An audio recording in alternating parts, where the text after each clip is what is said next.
My name is David. I work as a night security guard at a big shopping mall. Most nights are boring. I walk around, check doors, watch cameras, drink cheap coffee, and wait for the sun to rise. But one night, everything changed. It was January 14, 2022. The time was 2:47 a.m. I was sitting in the control room, watching the CCTV screens. There were 27 cameras inside the mall, near the elevators, at the main gate, and the underground parking lot. My least favorite place. That parking lot always felt cold, even in summer, and sometimes the lights flickered for no reason. Other guards joked that ghosts lived there. I never believed them, until that night. Strange alone car camera 14 showed a blue Honda Civic parked in a dark corner. The mall had closed 5 hours ago.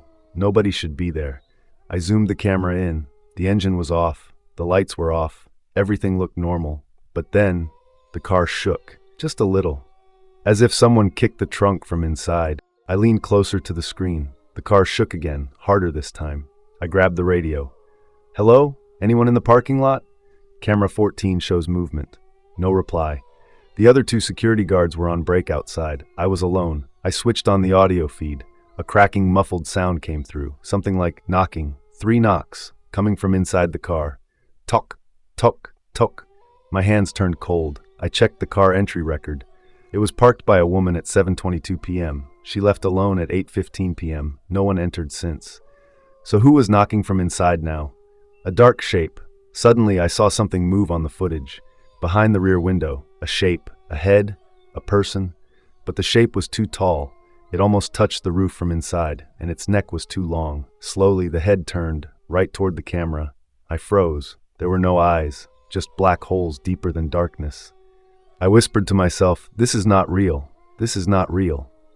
The screen flickered. For half a second, the parking lights died. When they came back, the shape was gone. The trunk opens. I leaned back in my chair, breathing fast. Maybe I imagined the whole thing. Then, click. The trunk of the car popped open, all by itself. I stared, my heart pounding in my ears. A woman slowly sat up from inside, her head tilted sideways, neck bent like it was broken. Her hair covered her face. She climbed out stiffly, like her bones weren't working right. Her white hospital gown was covered with dirt. Her feet were bare. She stood up straight, then snapped her head up, hair flying away from her face. Her eyes were open wide, but empty. She looked dead. She looks at the camera. She twisted her body unnaturally and faced the CCTV camera directly. Her jaw dropped, lower, lower, lower, far beyond what a human jaw could do. Her mouth became a huge black hole. And then she smiled, a disgusting, impossible smile. I pushed my chair back so fast it fell over. My hand shook as I grabbed the radio again. "This is David. I need backup. Now!" No answer. The radio only made a long static cry like someone screaming underwater. I turned back to the monitors, sweaty, terrified. The woman was not near the car anymore. She was closer, standing under the next camera, staring up at a different angle, watching me. She knew I was watching. Every hair on my body stood up. She starts running without warning. She ran, not normal running. Her legs cracked with each step, moving like a fast spider. Her arms dangled and swung too much. She sprinted toward the stair entrance to the mall, toward me. I could see her long shadow stretching across the concrete floor as she grew closer to the door. I gasped for air and locked the control room door immediately. My hands were shaking so badly, the keys almost dropped. "Please, please, someone answer." Still no reply.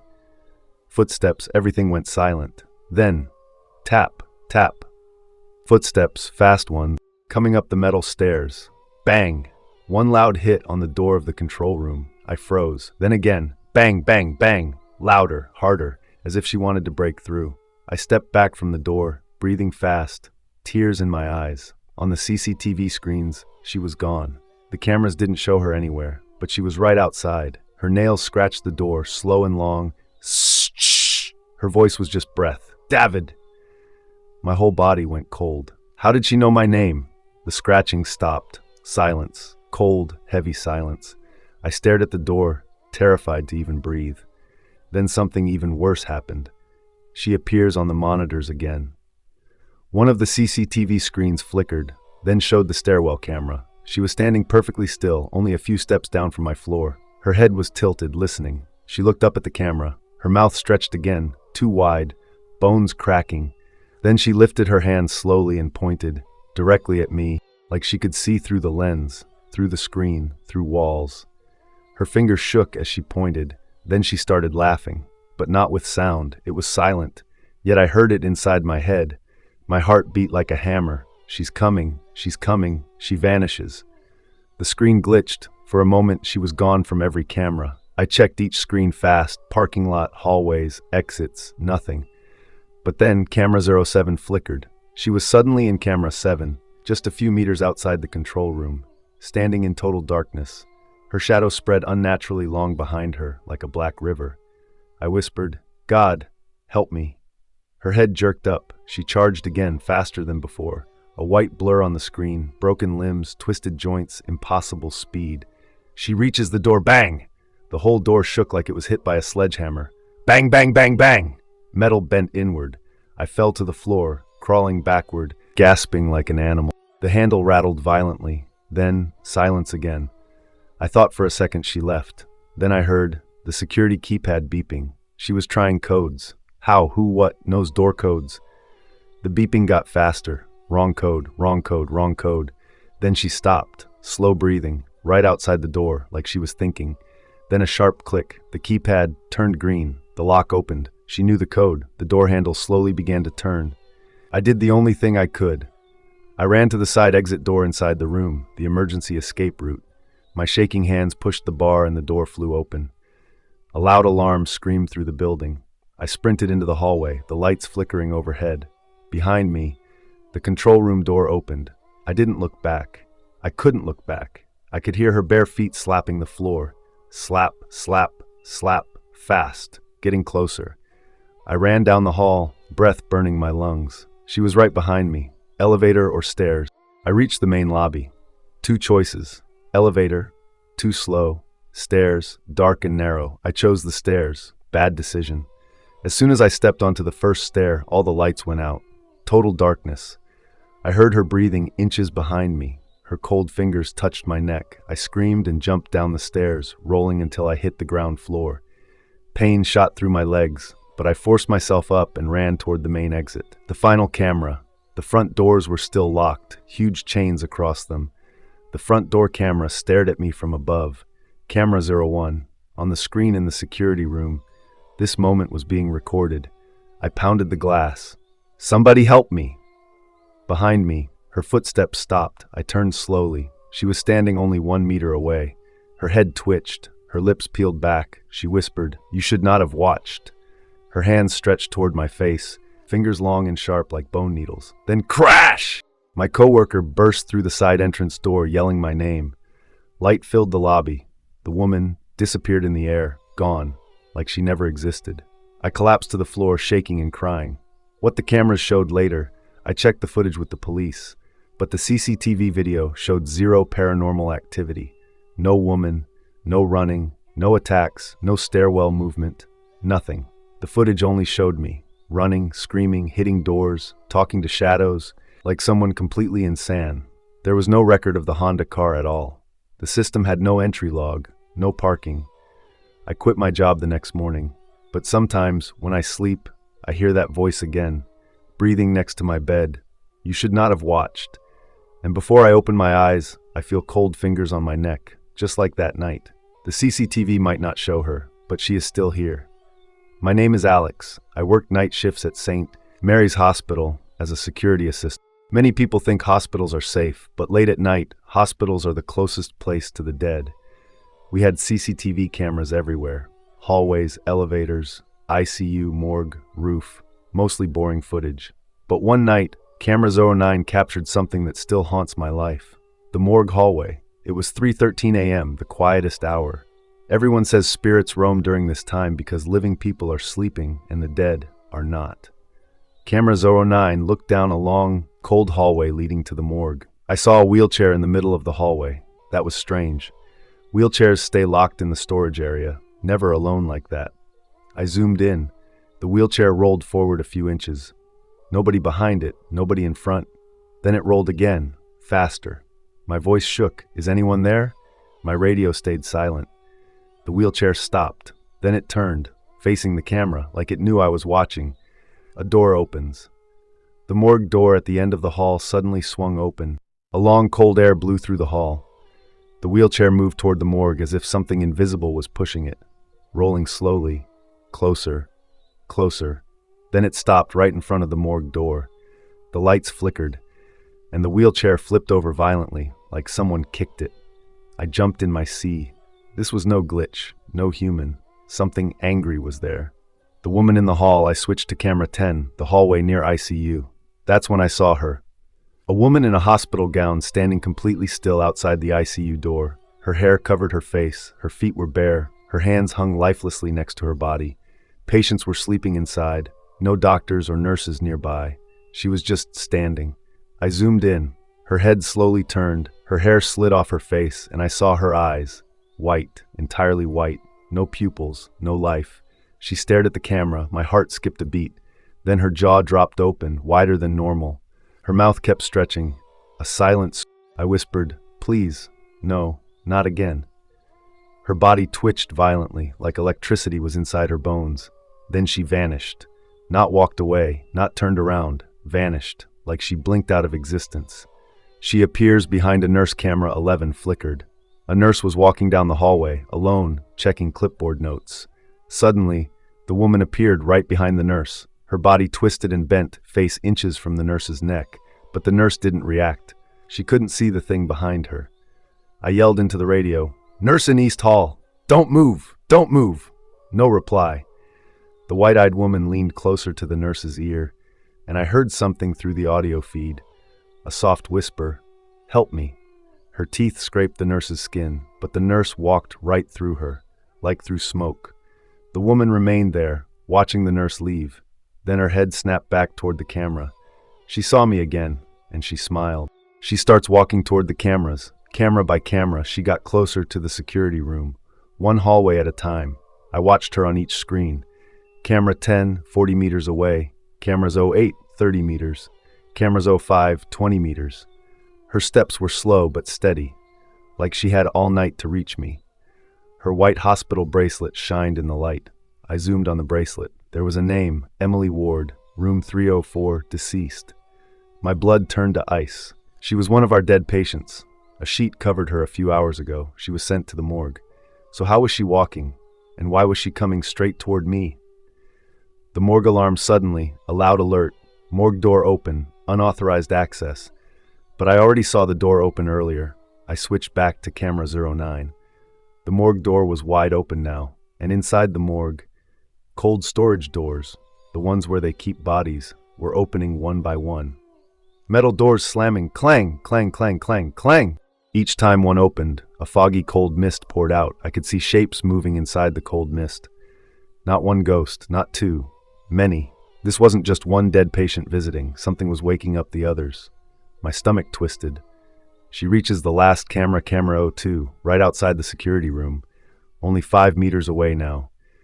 Emily stood under the flickering light, her mouth hung open, neck snapped, hands stiff at her sides. She looked like a puppet waiting for a string to move her. Every instinct told me, don't let her in. My hands trembled as I locked the door. "Alex," I waited, silent, frozen. Then, 3 soft knocks on the door. Toc, toc, toc. I couldn't breathe. Her voice whispered through the door, soft like wind. "Alex!" My heart nearly stopped. She knew my name. I stepped backward, shaking. The lights above me suddenly turned red. The fire alarm activated. Sirens screamed. Smoke detectors sprayed mist. But it wasn't smoke. It was cold air, coming from under the door, from the morgue. The whole hospital temperature dropped. My breath became visible. And then, the door handle started turning. The door handle turned slowly. I held my breath. Then it stopped. For a moment, I thought she had gone away. But the CCTV screen told the truth. More spirits come alive. Camera switched to the morgue hallway again. Bodies were walking out. Hospital gowns, bare feet, heads tilted.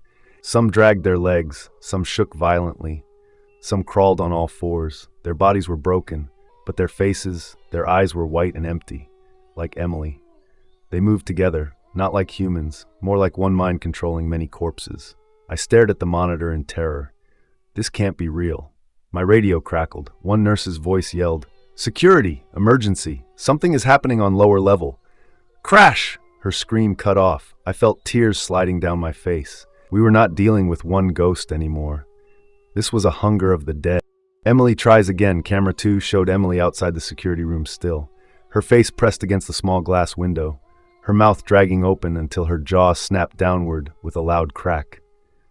Her teeth broke, but she didn't react. She just stared at me, through broken teeth, through broken face, with a terrifying smile.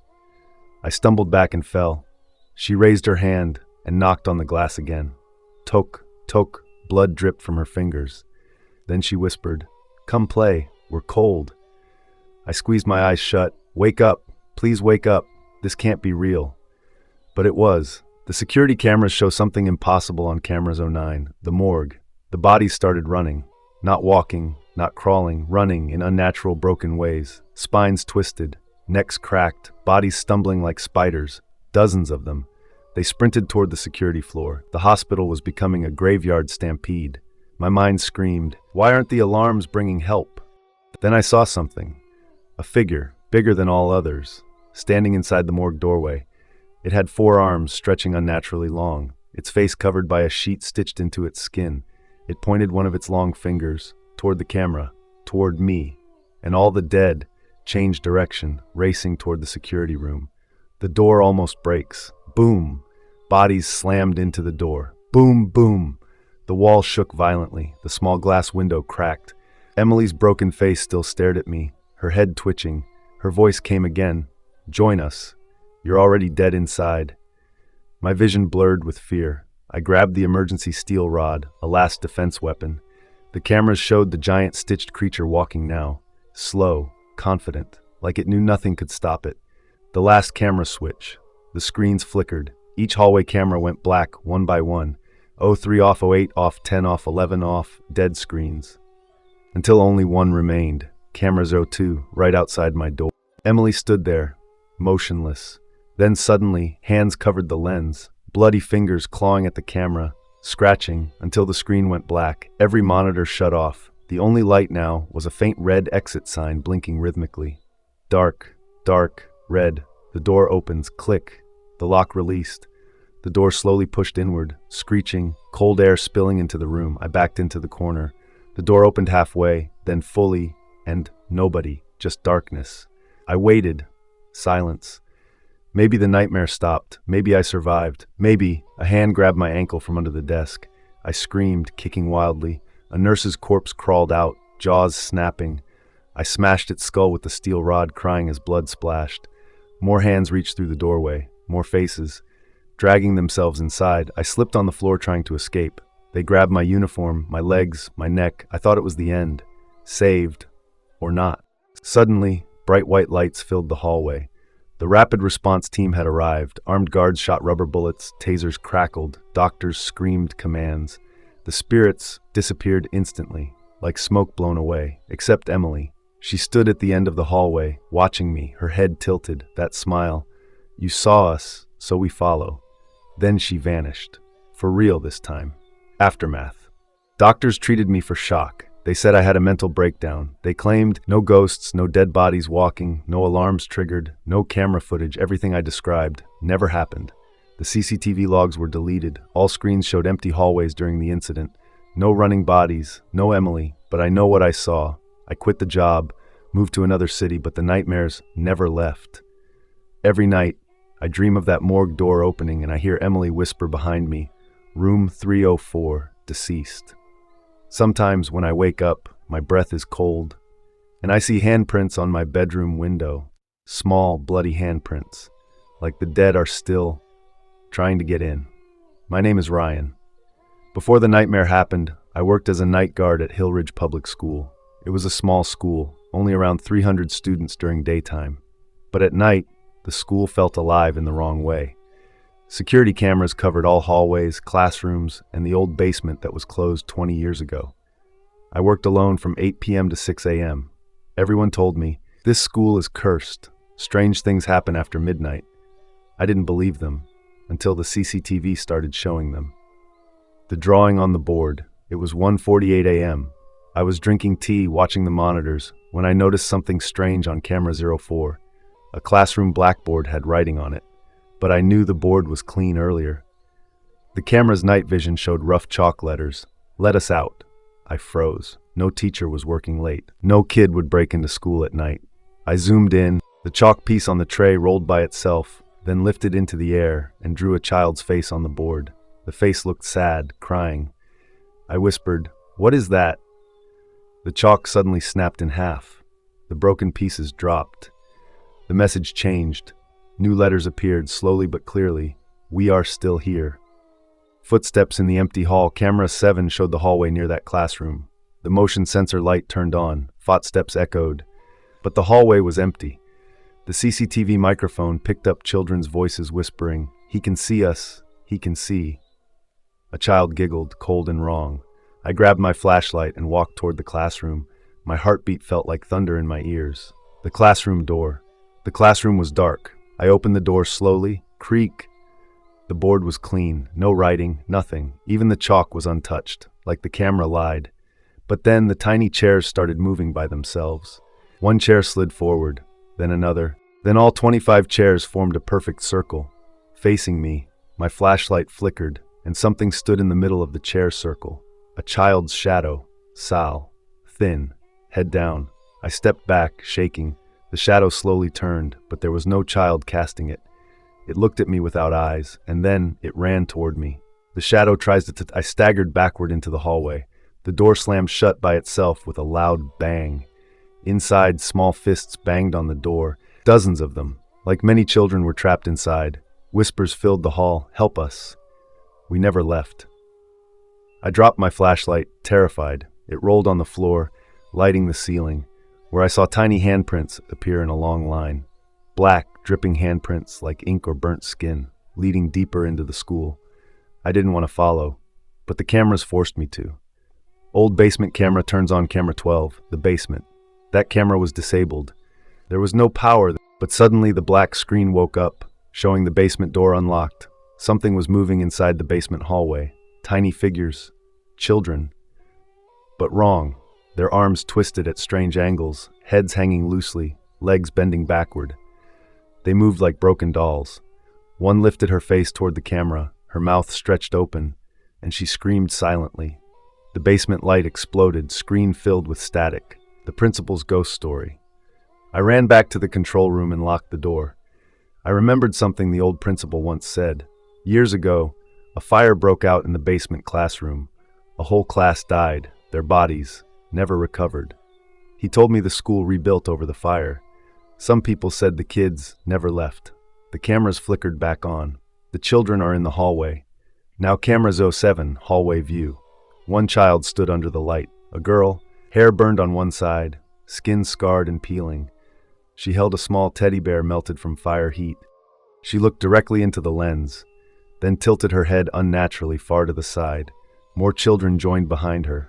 All burned, all staring. They started walking toward the security room, slow, dragging, never blinking. A single message on every screen. The long hallway camera timed into night mode. Words appeared written on the floor in black burn marks. "Why didn't you save us?" The children's footsteps grew louder. My radio turned on by itself. But instead of voices, I heard crying, lots of crying, then screaming. The screen showed 20 meters away, 15 meters, 10 meters. They were nearly at my door. I whispered to myself, "I didn't even work here when you died. Please." But they didn't care, because the dead don't forget. They arrive outside the door. Camera 01, security room door. A crowd of burned children pressed their faces against the little glass window, their white eyes. The teddy bear girl placed her burnt hand on the glue. It started melting under her touch. She whispered through the door with a crackling voice, "It hurts, burn with us." They all lifted their hands in unison, scraping their nails down the door. Scratch! The whole building seemed to breathe with them. My fear drowned me. And then the door handle started turning. The boy was no longer there. Instead, the door of classroom 3A slowly opened by itself on the camera feed. A long creaking sound echoed through the control room, and this time it was not only on the camera. I heard it in real life too. Something was opening the door downstairs. My heart started beating fast. I spoke to myself, "Don't go, don't go, don't go."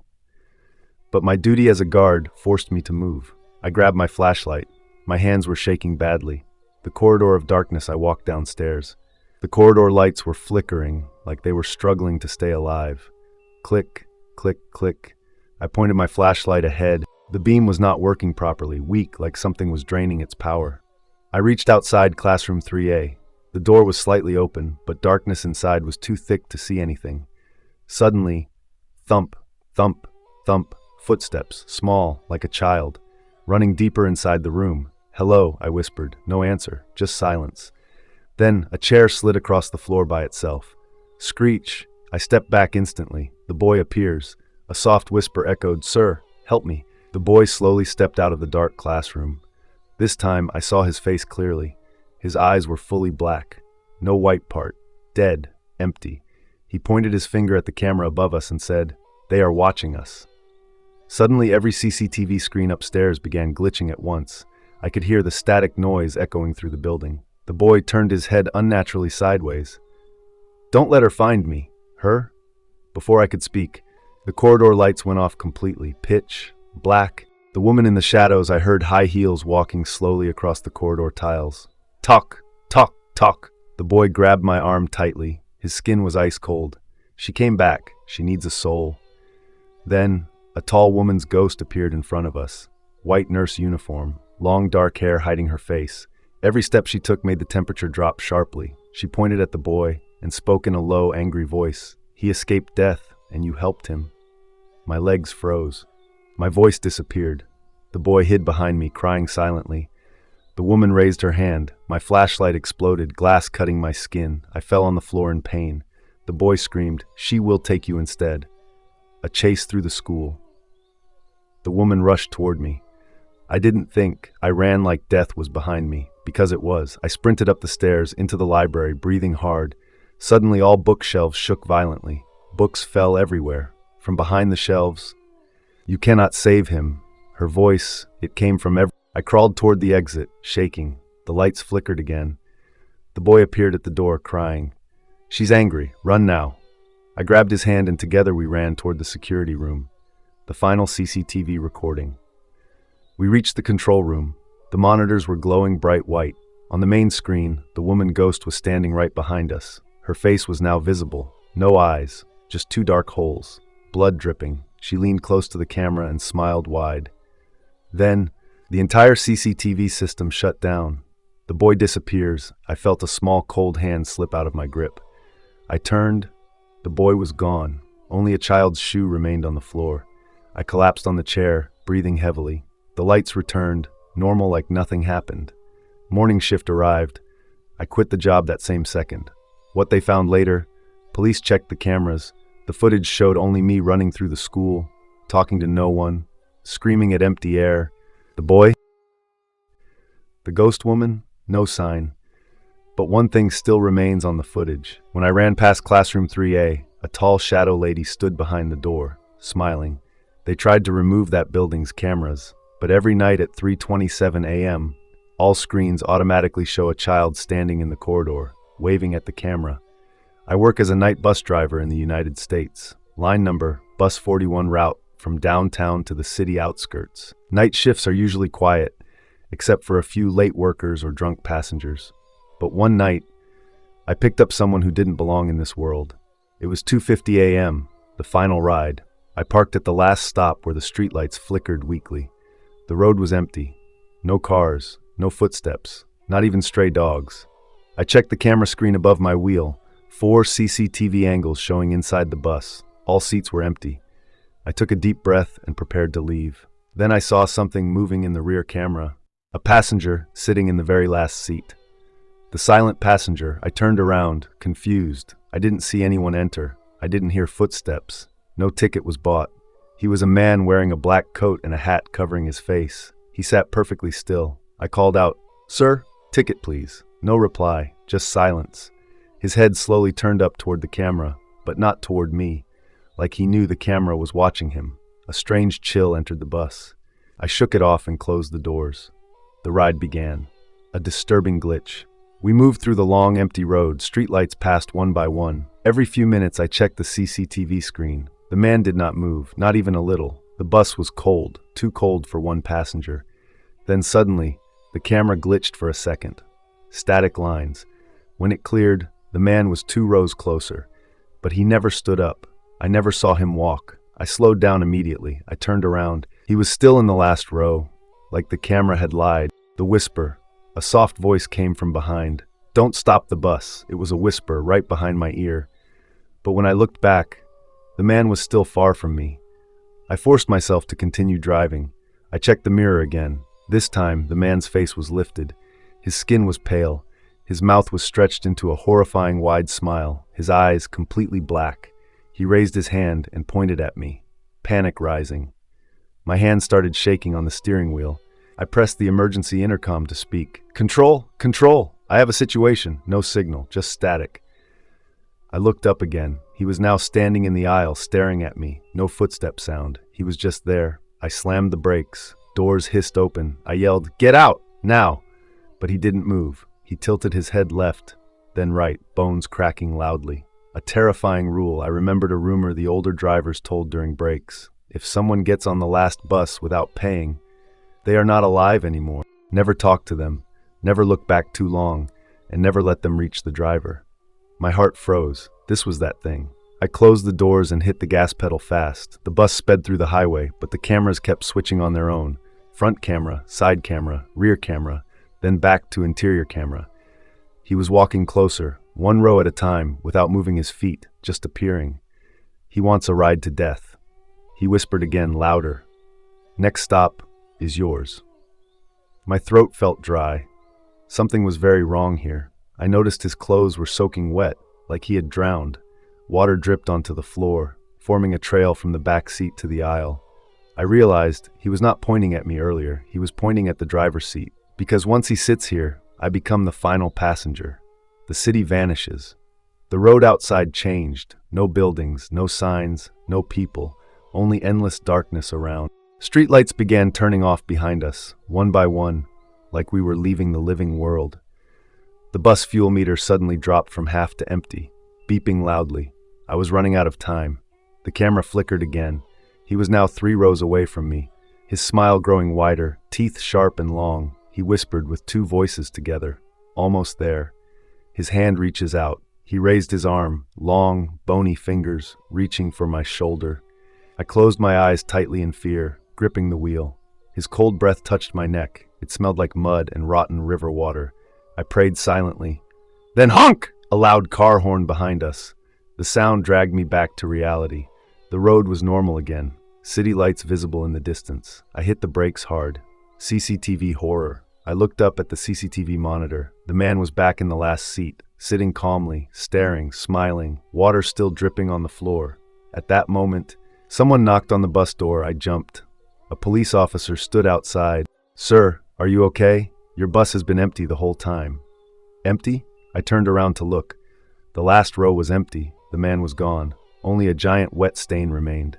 The officer checked every seat. Nothing. But then he looked at the CCTV screen. His face turned white. He said, "Driver, that man died on this bus 12 years ago. He drowned in the river near this route because the driver refused to take him." I froze. The officer stepped down from the bus. And that's when the CCTV camera changed automatically. The drowned ghost was suddenly staring into the camera, his face close to the screen, smiling. The officer walked away to his car to report the situation. I stayed inside the bus, shaking, sweating, terrified. The CCTV screen remained turned on, the drowned ghost still staring into the camera. Suddenly, the bus engine shut down. Thump, lights flickered, then went off completely. The bus became silent and dark. Through the main windshield, I could see the police officer getting into his patrol car. Then his radio made a loud, sharp noise. He pressed it against his ear, confused, and then he looked at me, eyes wide. He shouted from outside, "Get out of the bus, quickly." But I couldn't move. My whole body felt frozen. The officer pulled the door handle from outside. It wouldn't open. The ghost takes the wheel. The CCTV began cycling rapidly again. Rear camera, aisle camera, side camera. Then driver camera. A wet hand with sharp fingernails appeared on the edge of the frame. He was standing beside my seat. I turned slowly. His face was inches from mine. Black eyes, blue, swollen skin, water dripping from his mouth. He whispered, "My stop is next." His fingers wrapped around my shoulder, cold like ice. I couldn't breathe. Lights return, but not alone. Suddenly the bus lights flashed on, and behind the ghost, more passengers appeared, dozens of drowned souls, all soaking wet, all staring at me with lifeless eyes. They filled every seat, every row, some still dripping water, some coughing water from their lungs, some whispering prayers, like they didn't know they were dead. They all chanted, "Take us home, take us home, take us home." I screamed, "Where do you want to go?" The ghost leaned closer. His voice sounded like gushing water. "The river, where you left us, where all drivers leave us." The terrifying route. Against my control. The bus engine restarted on its own. The wheel turned by itself, and the bus drove away by the hands of the dead. Outside the windows, the world changed again. Dark river water replaced the road. The city disappeared. The bus was driving across a black, bottomless river. One of the dead passengers stared outside and sighed, "We are almost alive again." I realized the truth. The ghost didn't want a ride. He wanted the driver. A new driver to replace him. A new soul to drive this bus to hell every night. I make my choice. The ghost placed his hand on the wheel, trying to force me to drive into the deepest part of the river.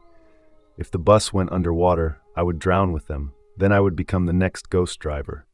I looked at the emergency lever. The only way out, stop the bus. I grabbed the lever with all my strength, pulled it down. Brake! The bus screeched violently. The drowned passengers screamed in anger, their voices echoing like 1,000 drowned souls. The ghost roared, "You can't leave."